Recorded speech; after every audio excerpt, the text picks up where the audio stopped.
ভগ্নাংশের ছোট বড় নির্ণয় করো। দেখো সবাই বোর্ডের দিকে তাকাইছো? ভগ্নাংশের নিচের গুলা কি?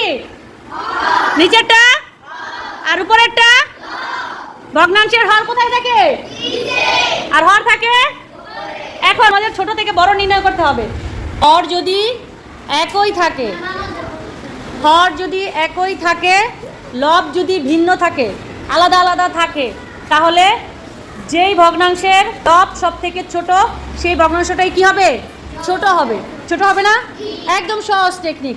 হর যদি একই থাকে, সমহর বিশিষ্ট থাকে, তাহলে যেই ভগ্নাংশের লব সব থেকে ছোট সেটাই হবে সব থেকে কি?